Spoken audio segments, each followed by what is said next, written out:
welcome to it. My name is Thabiso Khambule. It is the BFIT Podcast, the second episode, and in this episode, we have a little bit of more information on how you can be part of this beautiful community and how you can subscribe to this amazing channel and also help while doing that. We get a little bit more deeper with Bernato as he shares his heart with us, literally wearing his heart on his sleeve. And I absolutely loved the fact that he was so vulnerable about so many things that especially we as men face and we don't really talk about a lot, but I believe some women out there as well. Cannot wait to dig deeper into this. I cannot wait to dig deeper into this season. It's going to be amazing. It's going to be great. And thank you so much for your support. We appreciate it. Mr. B, we are back for the second episode of the BFIT Podcast. My name is Thabiso Khambule. Right next to me is Bernato, the man, the myth, the extraordinary guy. He's elevated in his thinking. He's great. He's an extraordinary human being. And we're going to dig a little bit deeper into who he is before we actually tell you what the purpose is of this amazing podcast. It's literally to add value into your life. It's literally this guy's heart. And we're going to dig a bit more deeper into his heart. My great... Did I catch you on the sip there? Nee, ek dink ek moes eerder 'n sip vat. Maar dit is just wow.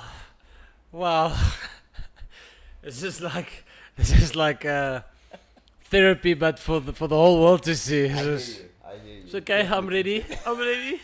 Today I might cry a little, but it's okay. It's okay. Oh, I'll be man. vulnerable. Hey, let's start actually off there. I wanna dig a bit deeper into your childhood before we tell what this is all about. You know? Okay. When you let's say if you could look back to the 16-year-old you, Okay. what would you say to that guy with all the knowledge that you have now? That's a very good question. It actually hits a bit deep because I've never thought of that. And as you said it, I almost cried. Like I just said, I might cry today. And then you're like, what would you say to 16-year-old you?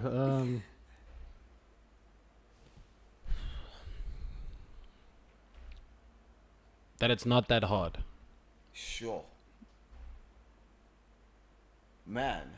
Yeah. But yet we feel that growing up, it's a trap. Or maybe what I would tell him is, it makes me think of that movie, I don't know if you've watched it, Bleed for This.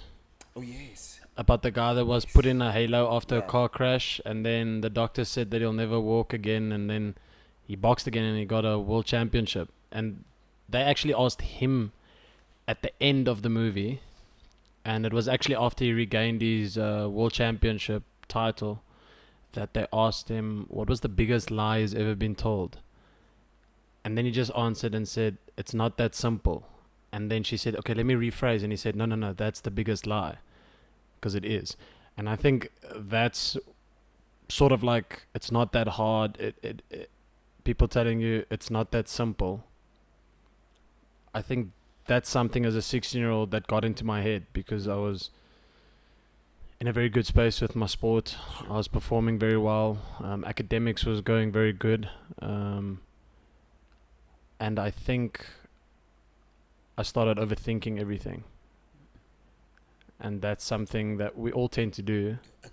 Especially as adults, eh? Yes. Yeah. Because we were all in that school and that system to try and make it professional. And we were all pushing very hard and training mad hours and doing exceptional things.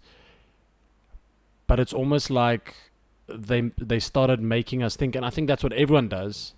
Once they make it to the top, they keep everything for themselves, and then they want to make other people feel that it's only for a chosen few. It's only for a chosen few. But why is it that if you look at families like the Barrett brothers from New Zealand, it's 4 brothers or 3 brothers out of the same house playing for the best rugby nation in the world? You look at the Jones where there was, I think, 4 or 5 brothers at a stage playing for the same team. So you ask yourself, Williams sisters, stuff like that, and you sort of ask yourself, okay, but how's that possible? And then people say, no, but it's genes and it's this and it's that. But I think at the end of the day, they live in the same environment. And that environment won't make them feel that it's impossible. That environment will make them feel, because that's what they keep telling each other, and that's what they keep saying. And I think that's something I've come to learn now in what I've created here, is everyone's environment is the same. Excuse me for going a bit off course. What do you think about schools? Do you think they limit us? I think society limits us. I honestly don't think it's schools. Some schools, yes. I mean, yet again, the environment, the place, the ethnicity, the culture. I think schools can change, definitely. I honestly feel schools can change. I think the whole educational system can change, but that's a chat for another day. Well, not maybe for another day, maybe for another minute. But to revert back to the question, yes, I do think schools can change, but I think it comes back to that thing of the advice would be to still focus on the things you know you're good at and know where your power comes from, because we tend to forget that as believers and someone that follows Christ and believes in God, that you are now, capped by what other people say, and you are capped by other people's successes, because those people that win or get it the first thing they say is, man, it was so much work and so much dedication and hard work and this and that, and it's basically impossible, but if you really put your mind to it, then you can. But it's almost just as simple as, if you keep believing in yourself and you keep your eyes on God, anything is possible, because it does say that in the Bible. And the people that actually do switch themselves off from external inputs and external advice and external, because at the end of the day, you switch on social media, everyone's got the winning formula. We've spoken about this before in the previous podcast. But I do feel that the people that are actually authentic, because there's a lot of duplicates out there.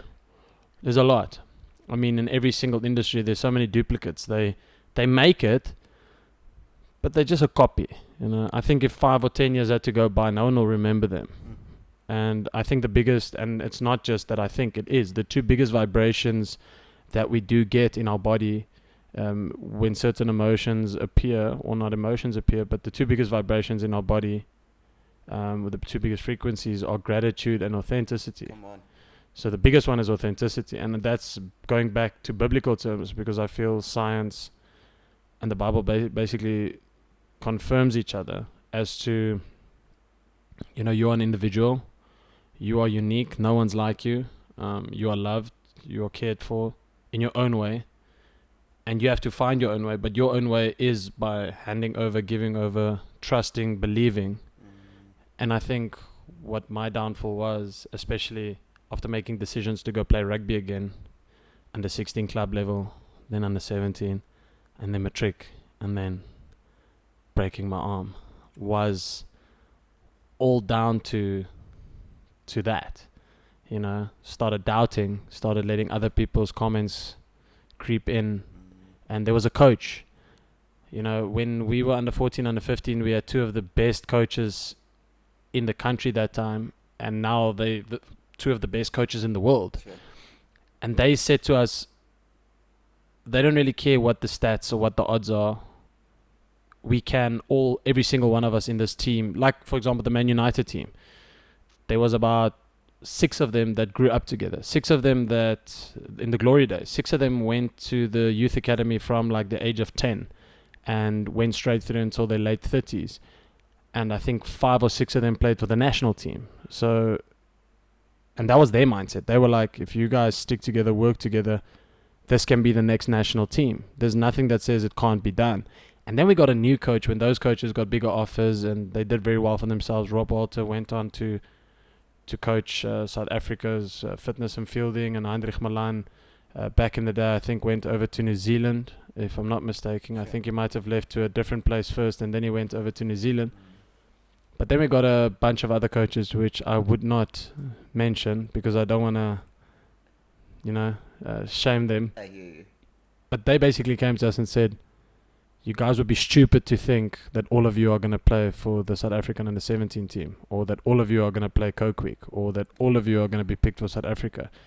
They said, if you are lucky, 1 or 2 of you will make it. If you are lucky, 1 or 2 of you will make it. And now you've got 11 ultimately talented people in your team That is starting to build resentment because of that. because of that. Yeah. And now you start thinking, well, if we are lucky, one or two of us will make it. Like now you're counting there's 11 highly skilled guys here and talented guys. You start counting, you're like, Drop, maybe, drop. yes. And not just that, you know, me being the person I am, I'm a team player and I always put my players above me. I always speak higher of my players than myself. And I think that's why as a junior I was always in a captaining role, because I always thought about the team first and the players You knew first. how to edify. So now I'm looking at that, people telling me, you know, you'll be lucky. Sure. Where we had coaches which created an environment of saying anything is possible, Sure. to now saying no. You know, you guys are little shits. You won't make it. There'll only be one or two. And now I'm like, but there's 5 guys I rate higher than myself. Much higher. Well, then there's probably 2 of those 5. You know? And that demoralized me completely, to a point where I couldn't even remember. I got so in my head, I will never forget it. And obviously to the viewers and the people that understand cricket, I was a leg spin bowler, and it's like a specific grip, and it's not that specific, but there was a stage, and it's basics because you learn it from a very young age, that I actually forgot how to hold the ball. It got to such a stage where I was so in my head, I couldn't even remember how to hold the ball. Like everything I've learned for like 8-9 years was just out of my head, gone. Forgot so many things, got in my head, couldn't put a performance together, couldn't bowl anymore, couldn't turn the ball, couldn't do anything. And I think yet again, taking it back, like you said, what advice would I give to that person? I would say it is that simple.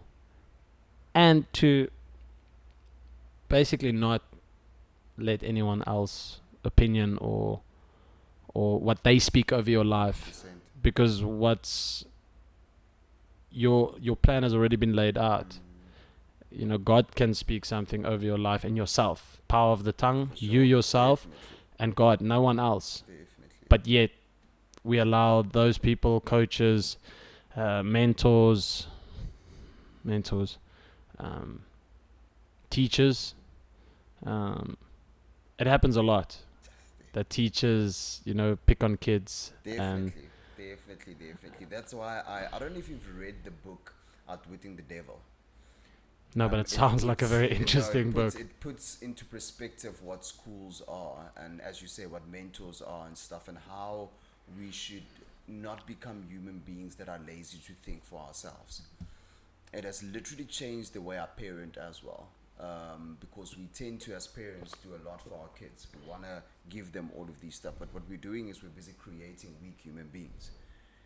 Whereas we should give them an opportunity. Yes, I'm not saying don't help your child, but give them opportunity to do stuff and to fail at stuff themselves so that they can learn from it without you being there. You can be there to help a little bit here and there, but the most work that must happen must come from them. And which boils down to what you would say to the 16-year-old you, is that it is actually more simple than what we think it is. It's just that we have to condition ourselves to think a lot for ourselves. Yes. And to think ourselves out of whatever situation that we find ourselves in. Going back to that child, would you say that overall you experienced a loving family when you were there? Was that a good foundation that you were on? I won't say so, no. Yeah. In certain ways, yes. Listen, like I said before, I love my family and I love them to bits. And we can't really pick our family and we can't pick our upbringing. And at the same time, my parents also couldn't pick their way of growing up. Sure. And I think one thing I can say is the way I've grown up and a lot of resentment I held throughout the years, especially when I was about 13, 14. Actually from a young age. I will say we didn't have the easiest life. And there's a lot of people out there that's had it a lot worse. And I think that's something I've come to realize, that, you know, you didn't pick, those are things you didn't choose those things. Sure. They happen and you have to make the best of them. Come on. And I wish at an earlier stage I realized that. But you can't say that, because to wish is like regret, and I can't regret anything because I wouldn't be sitting here. So at the end of the day, there was a lot of struggle. There wasn't as much love possible because I think the capacity wasn't that good. My dad was working all the time. My mom was working all the time. I was basically raised by we had a butler slash housekeeper, Sophie Masilela, which basically raised me until I was 7-8 years old. I didn't really know my mother as well as I knew Sophie. I mean, I was a lot closer to Sophie than I was to my mom until I was about 8-9 years old, because she lived with us. She fed me, she bathed me, she abbed me. I was basically like glued to her for 6 years. And I mean, that also helped me a lot. I've got a lot of, I think I have a bit of a different perspective to the rest of my family. But yet again, I don't think it's the worst thing that could have happened. But did I feel loved? I didn't feel like it at that stage. But I mean, what is love at the end of the day? I think that's a deeper question. Oof. We think love is this cushioning, sweet, oulike, pampered, wolkies, rainbows and unicorns. That's not what love is. Love is true. Like, truth is love. Not love is true. Truth is love. And at the end of the day, that's one thing I can definitely sit here and say, is that my parents did teach me a lot of truths, and that life's going to be hard. And like you mentioned with your kids, my parents never, ever, ever allowed me to be helped with my homework. Never. Like, no assignments, no nothing. Like, they just said, you're on your own. Figure it out. You need to figure this out. Yes. And I saw all my friends' parents help them and, do their assignments for them, and, get them the best laptops or the best computers back then. And they had internet and they could do this and that. And I had to go to the library and make photocopies and stuff like that. But I mean, it does teach you a lot more. And in the moment you think, I'm losing out, or it's the worst, or, it's unfair. Why can't I have what they have and stuff like that? But, looking back and answering your question fairly, did I feel love? I don't think so. But was there a lot of love? 100%. There was 100% love that I couldn't understand back then. And I think I'm at an age now where I'm slowly but surely learning to understand the levels that come from, or that love has. There's a lot of different levels, and as I mature and make a lot of mistakes and learn a lot of lessons, that I actually did have a lot of love growing up. Sure. But yeah, it's a lot deeper question than that. But we can go deeper. I think you can ask more questions regarding to that. Even the good word says that God chastises those that he loves. And that doesn't necessarily mean it's exactly like you say, like he cushions us and puts us into this little box where we're protected the whole time. I think not that God brings it on our paths, but should something bad happen, he allows it to happen so that we can see the capacity of love that he has towards us. Yes. And for me, that necessarily means that God will protect you in those stormy weathers. And it will make you see, because there's this silly saying that says, God won't give us what we cannot handle. I think God gives us what we cannot handle so that we can see that he's God in our lives. Amen. And that for me is revelation. And that for me is basically getting through those times of hardships that we think is hardships. But it's like you said just now, you said it so beautifully. When you look back, you're like, no, man, that was actually teaching me so much, and that made me such a strong human being today, Yeah. So I think that's another thing I would have told my 16-year-old. There's so much I would have told him. And you see, a lot of people ask that question and say, what's one thing you would have told him? I would rather not tell him anything than to just tell him one thing. Because I get it. Netflix, I get it, yes. Because I think to tell him one thing will actually misguide him, because like you just said, I read something yesterday. I think I actually put it on my story, where it came down to, it's like this little narration going on where the guy's asking, and then it's like a guy's voice and then God's voice, where he's asking, why are you taking me through such deep waters? And then God says, because your enemies cannot swim. And then it's like, it keeps Oh, going. come on. Yes, so it's Oh, like, goodness. Just slap me on the top of that.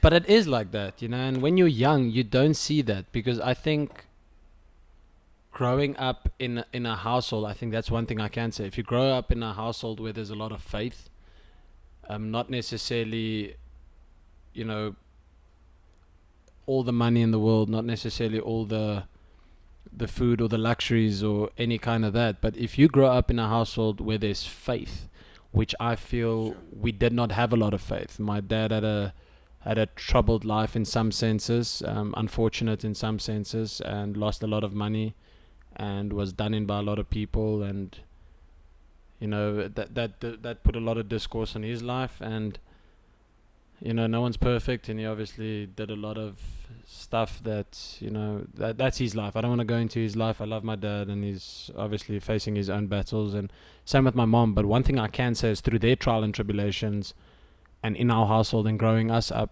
or what's the right word? Growing us up. You can't grow us up. That's such bad English. As die Afrikaans wat daar deurkom. Raising us, you know, Yes. raising us. I feel that their attitudes sometimes, or majority of the times, were not faithful. You know, it was always, why is God against us? Why is this happening? Why? And a lot of anger and a lot of aggression.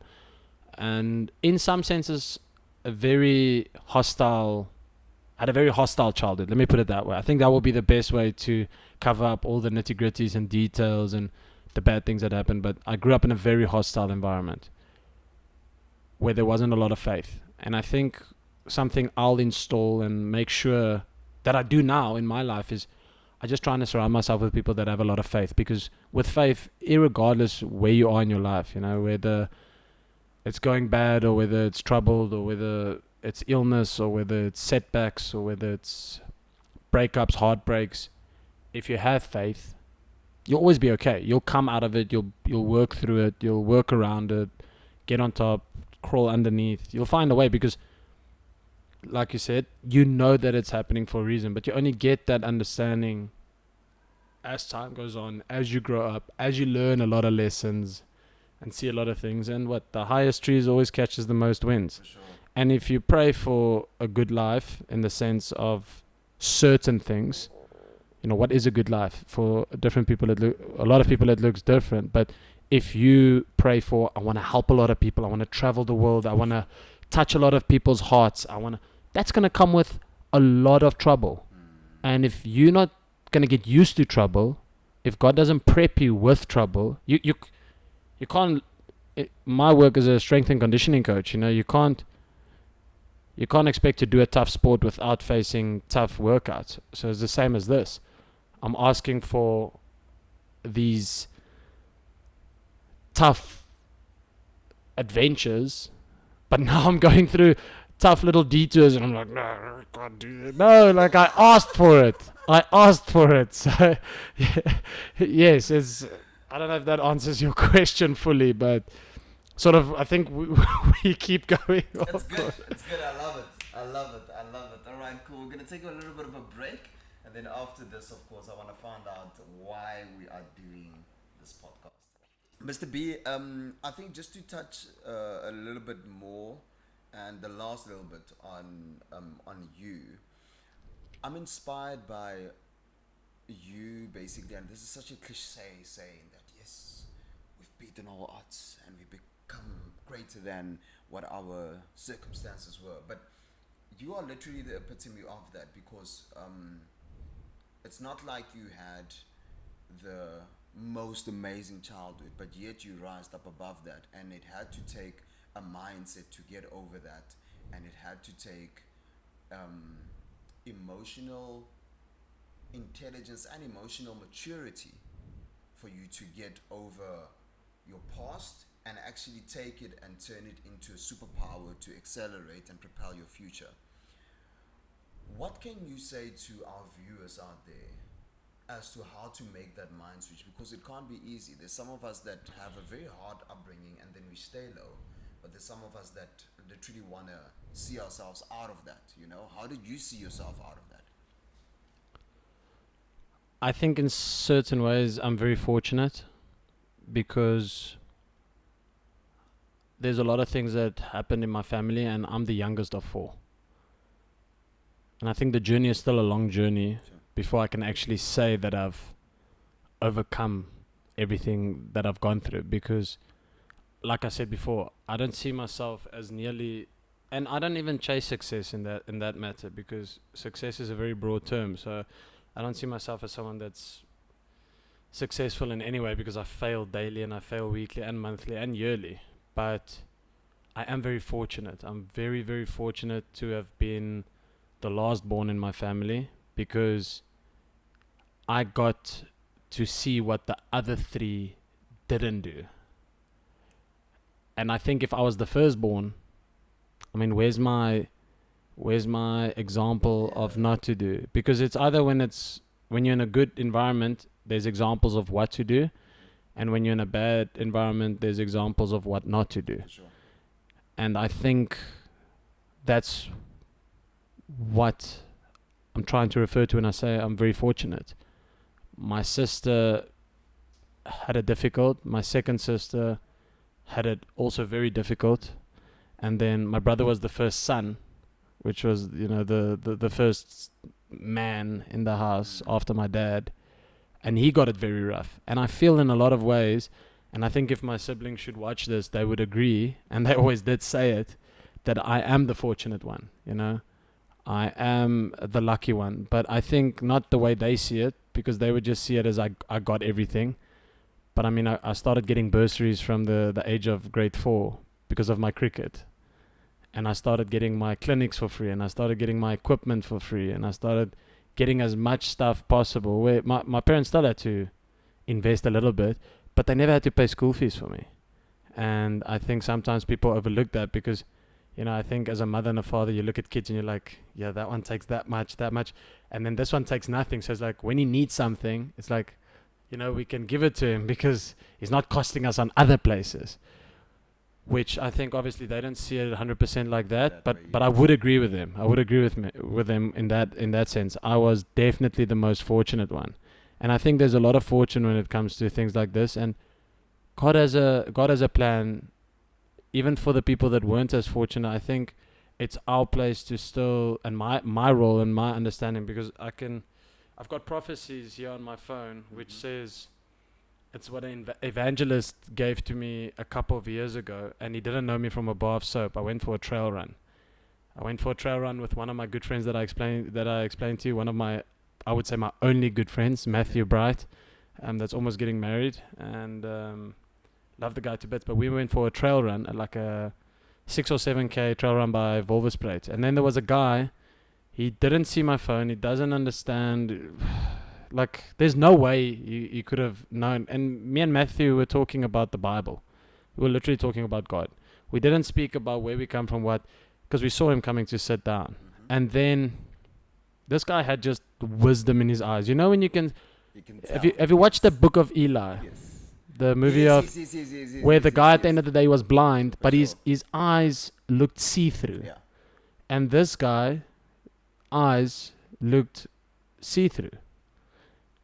And he started speaking the word to us, because he said, listen, can I chip in? Because I hear you guys' compassion for each other. And we were both like, yeah, please. Sure. And then he took my number, and I'm private, and you can't see, if I don't have your contact, you can't see, and I haven't saved him yet. And he said to me, because he could feel I was, through my chats in scripture with Matthew and debating and arguing, he said to me, start your own company, only you as the director. In the moment, sure. We were arguing about maybe adding another director to the business, right? He didn't know that at all.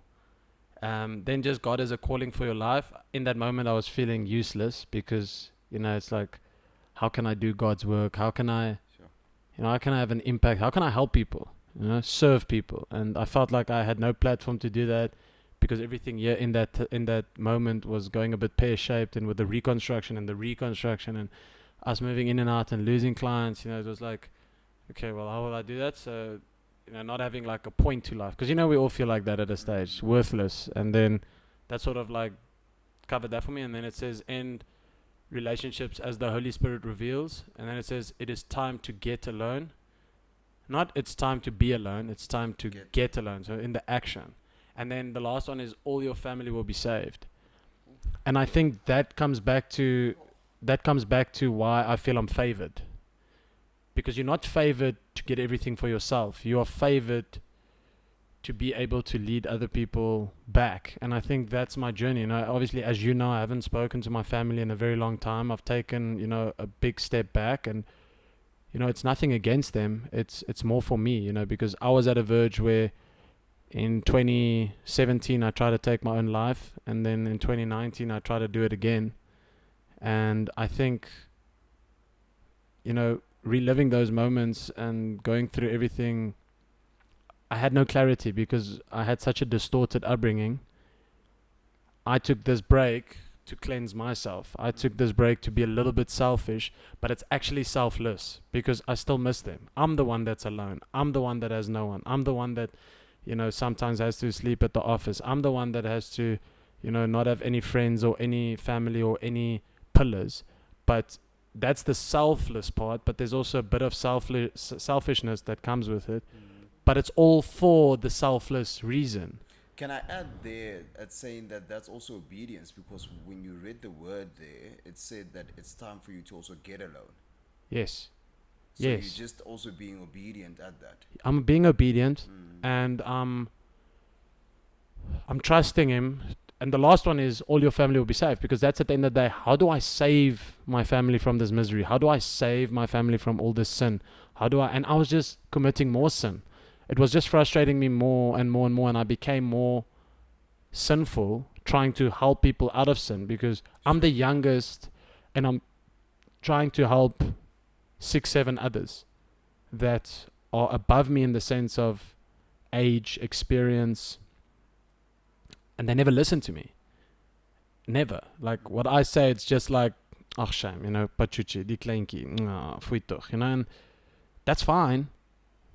But I had to take a step back. I had to, and like I said, back to your question, I'm favored. So how did I get that right? I just see it as I'm favored, and I've got a calling, and that calling is to, sort myself out, work on myself, get myself as healthy as possible, make sure my clients replicate that, or I can replicate that in my clients, and help as many people as possible, build the business up as to giving a lot and making sure that they can give back again. So giving to give, and hopefully through all of this, yet again, I don't understand, but the bigger goal is to help my family. The bigger goal is to show them, and that's not necessarily finances, because I don't have the finances to give them. Like I said, my business keeps giving back, and it's built like this, that the business will only start making money in 10 to 15 years.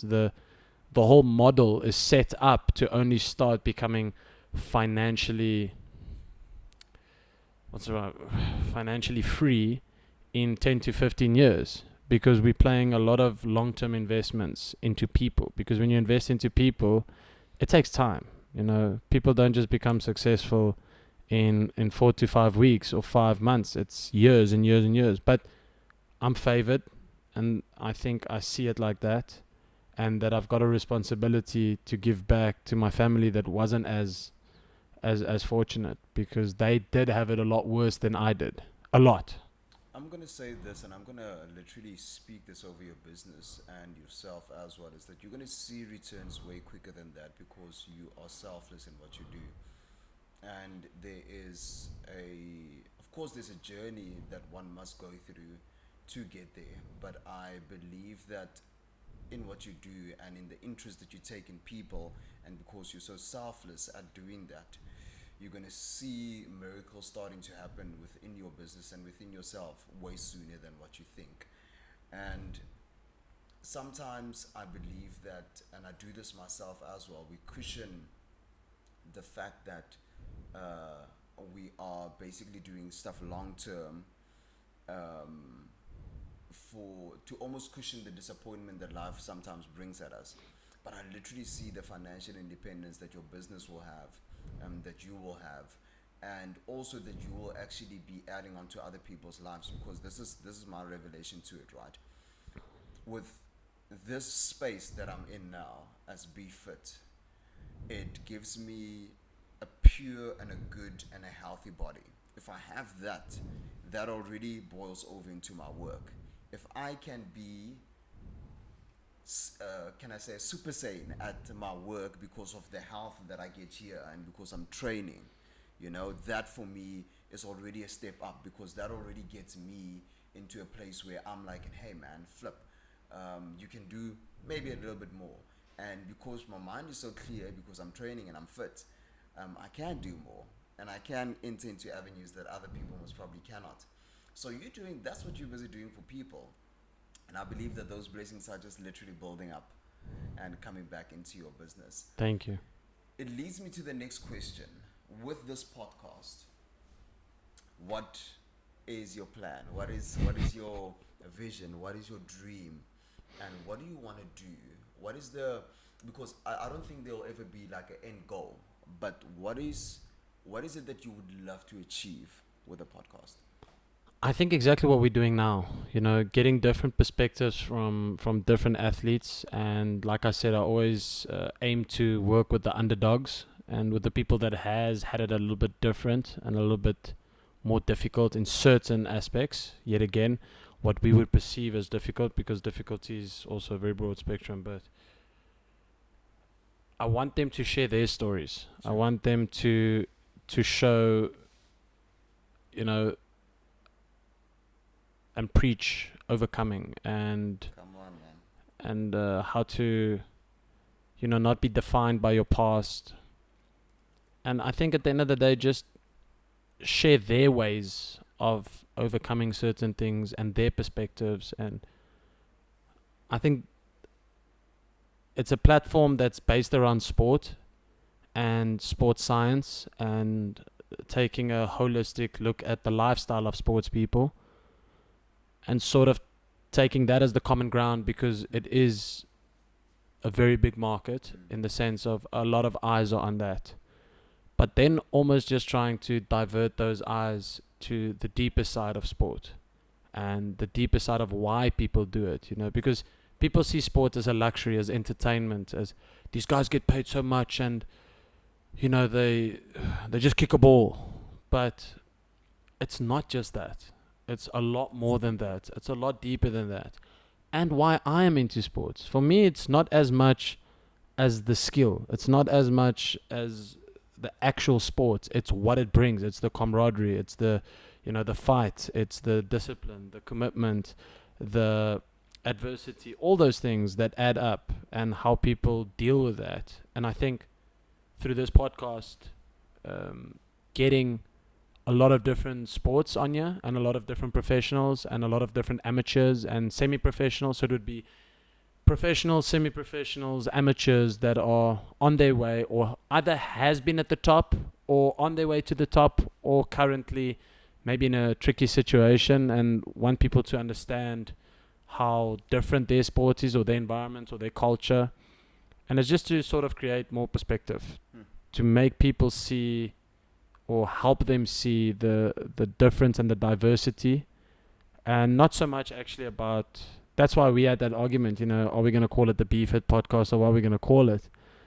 And you said, no, let's call it the BFIT podcast, because I don't even care about the branding. You know me, I don't care about branding. I don't care about putting my business out there, but I go with the flow in so many different ways, because then for me, that's an affirmation of your selflessness.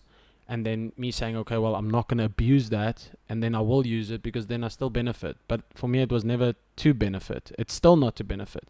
For me, it's as simple as, building a platform where people can actually see what's really happening behind the scenes and what people really go through to chase their dreams. And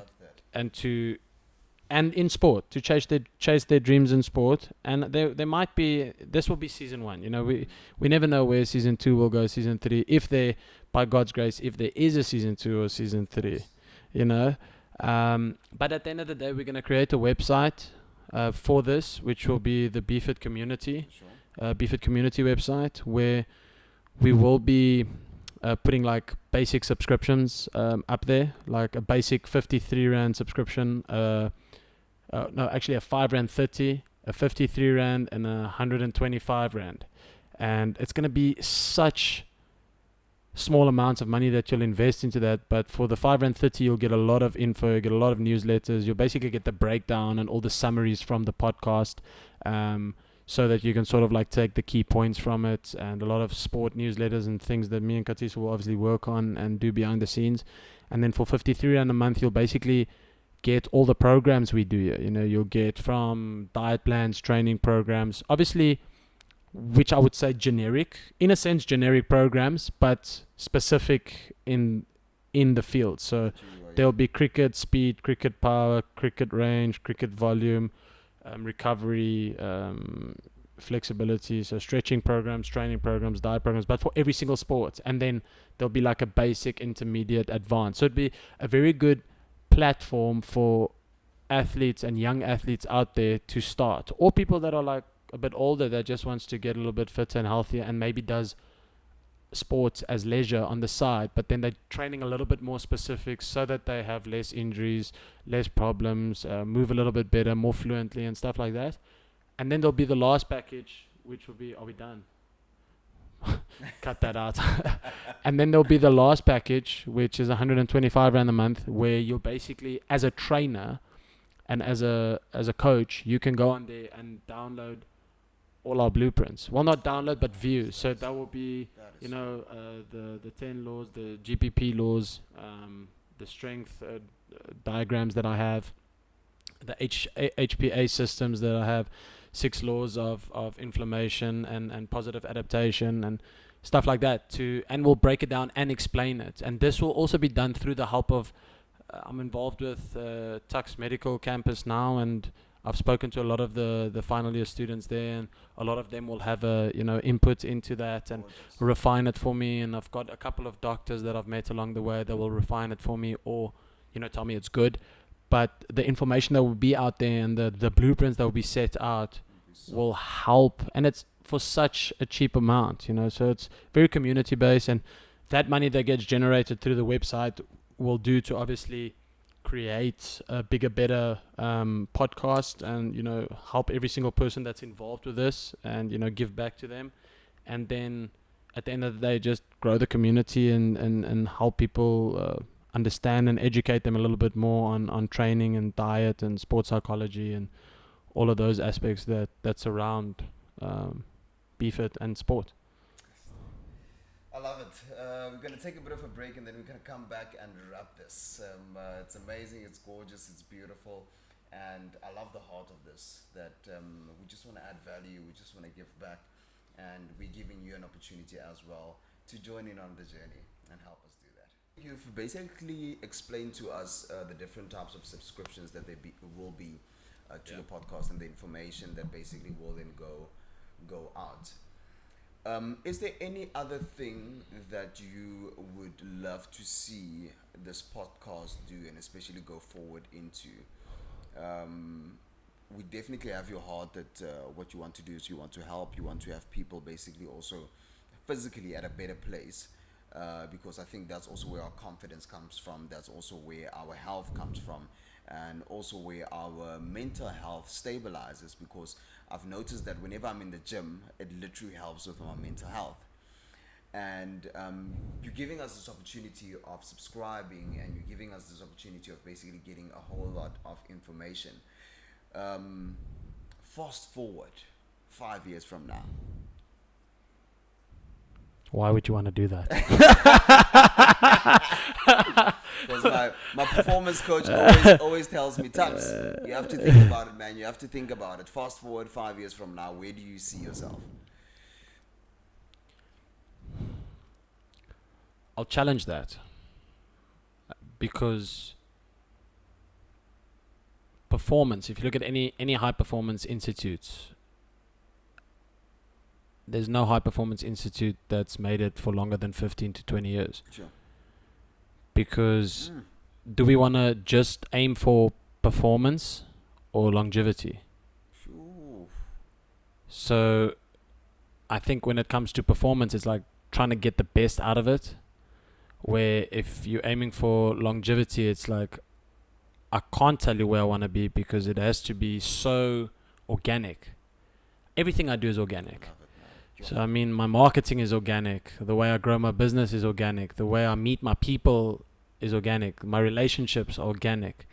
I let it roll over. I don't strategize too much. I think my only strategy is, staying patient. My only strategy is giving the best service every day. Same as this, I might not be the best every day sitting here, and I mean, this might be the last time for this season that I do sit here, or maybe 1 or 2 interviews I might be on the other side asking questions to other athletes, but most of them you'll do, and you'll sit with the athletes because you do ask a lot of good questions. But I don't think it's for me based on performance and where I can be. It's how many people can I touch in this journey. How organic can it be and real can it be? And I don't want to think where things will be in 5 years. I don't even want to think where things will be in a week from now, because as a 17, 18-year-old, I sat and prayed and wished for everything I had by the age of 23. I was 18, 5 years later, I had exactly what I wished for. I had exactly everything I wished for. I had a nice townhouse. I had a very nice car. I had a very nice studio office. I had a job at USN. I had a business. So BFIT was running. I was working for USN. And on top of that, I had a company in Nelspruit called BFIT Foods. So, I had 3 different sources of income. I had a very nice place to live in. I was engaged. I had every single thing I wanted. And I was still unhappy because it'll never be enough. And I think something I've come to realize in these last 6 years, after that 5 to 6 years, so 22, 23, now 28, 29, turning 29, is I want peace, man. I want peace. I want this thing to be as organic and peaceful as possible, and just help people and not try and aim for something, but rather attract. So I'd rather be someone that attracts through this podcast and get as many wonderful stories on you. 5 years from now, we might have world record holders sitting here sharing their stories. We might have incredible businessmen sitting here sharing their stories and donating back into the community, where they see the initiative of the community will be to give back to these athletes that we help, these guys that can't afford training, these guys that can't afford extra massages, these guys that can't afford their trips and their tours and their equipment. So for me, it's like that's the bigger plan and the bigger journey is to give back and to create more finances to be able to give back and help people. And how we get there, I don't really care too much. For me, it's a journey. Let's enjoy this. Let's see where this goes instead of trying to get to a place, because it's that simple thing of saying the person that wants to get to a destination versus the person that just enjoys walking. Which one will walk further? The one that wants to walk to a destination, or the one that just likes walking? Come on. The one that just likes walking will walk forever, and that's me. I just want to keep doing this, keep helping, keep practicing different sports. I'm in a season now where I'm doing sprinting and I'm doing a lot of gymnastics training and training with a ballerina, which is quite interesting. And I'm boxing once a week, and I do a lot of stretching, and I go for long walks. And maybe in 3 years from now, I'm back into only doing MMA again, and maybe racing go-karts. Or for me, it's different. See, it's everything just about learning, understanding, putting my body through the test, my mind through the test. And I think I want to approach this podcast in the exact same manner as just, let's see where this goes instead of trying to aim for something. Let's attract, let's touch people's hearts, let's get them healthier, fitter, mentally more stable, emotionally more sound, and in a sense create a platform where they can also speak and share. And where it goes, it goes. Like, I love that, I man. don't want to put 2 points away from you there. The good word says that the Lord is my shepherd, I shall not want. So there's no wanting here, but there's attraction, which is amazing, which is super, super duper amazing. And another thing that I took away from you is there's something that you said to me. I'm not even sure that you'll remember, but it sat with me, and it sat good with me. And you said training should never be for destination, because you never want to arrive. I never want to say with my body that, hey, I've arrived, here I am with my body. I think it's an everyday thing that you work on and that you refine and that you retune. And depending on the season that you are in your life, you basically retune and define it in that very same way, you know. And those words bless me, because I look at myself in the mirror now and I feel less pressure to reach a destination, and I feel more, hey man, let's enjoy the journey. Let's enjoy the journey, and that's super. It's 100%, Yeah. and you enjoy training a lot For more. sure, definitely. And you sort of like get lost in what the body can do, and instead of the limitations, because if that's the case, you know, if you want to get to a certain destination, you are capping yourself. And I think it's the same with the podcast. And someone said this that, I think it's Chris Williamson on his podcast. He said, oh, you see, now my brain hits blank. Oh,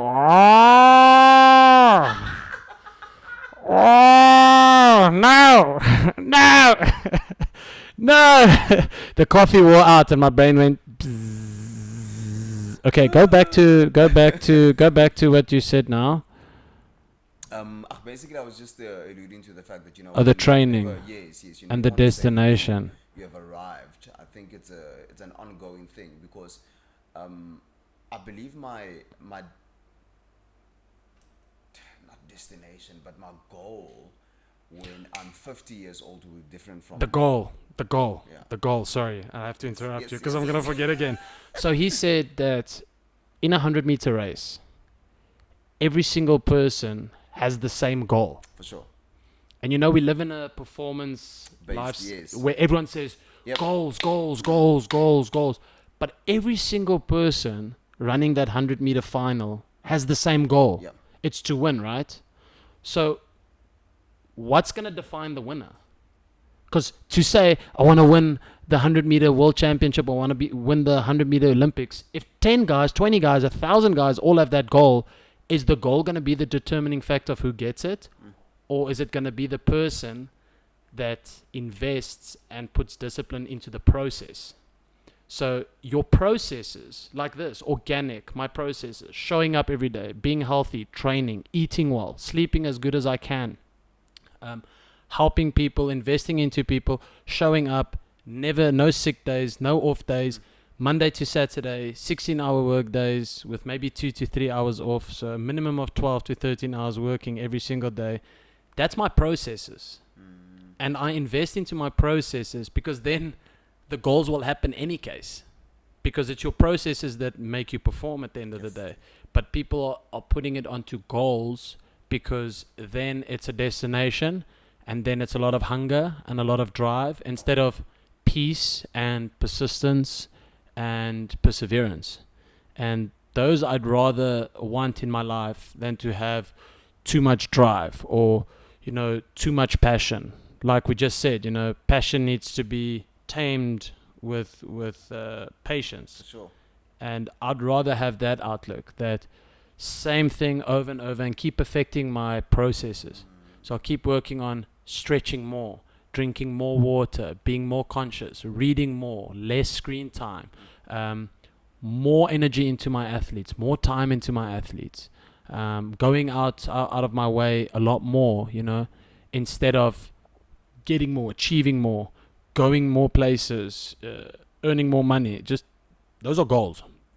So I am absolutely 100% not goal driven. I love what you said, because just for me, literally highlights the fact that consistency demands breakthrough. Like literally, if you stay consistent at what you do, whatever your goal is, you'll smash. And I love that, because I've been looking for a replacement word for this. I think goal is such an ugly word, man. It's such an ugly word, and I believe that you gave me a replacement for that word today. Processes. Yeah, definitely. No goals, Definitely. processes. On your processes. Every single micro routine that you have in your life, perfect it. Exactly that. And procrastination. I love that. I'm so good at that. Yes. Oh man, from my side, Thabiso Khambule, this is the BFIT Podcast. signing off our second episode. It was absolutely delicious. I can taste it. From the man himself, last word. Any last words from you? I'm all good. Thank you so much. I appreciate your time. I appreciate your honesty and your willingness to do this. And I mean, your heart is just as much into this. And I think from the whole BFIT family, from me, Peter, every single person that's invested, every single athlete here, we just want to say thank you. Thank you for your time. Thank you for your efforts, that you are willing to sit here once a week and offer up your time. And like I said, ask amazing questions, and also just the personality that you are, very inquisitive, very open-minded, always willing to learn. And I think this is going to be an amazing season, and getting more people that are as crazy as me on this chair, and you asking them the same difficult questions. Don't hold back on them. Like you had me thinking and almost tearing up like 18 times in 2 episodes. In 2 hours, this man almost made me cry like 18 times. So I hope that you put them under the pump as much as you did me. But that's how the truth comes out, and I think that's how the best information gets shared. So just a big thanks, a very big thanks to you. No, just thank you to you as well, man. Your vulnerability, it literally frees a lot of people, and I think for one to be free is it's a liberating thing. It's truly a liberating thing. But one thing, also remember that the anointing flows from Aaron's beard. So it's literally whatever you do as the leader of BFIT that literally just gets filtered down all the way to your management here, all the way to your athletes here, and all the way to the people that train people here and everything else. So a salute to you too, great sir. Danko. And that's a wrap.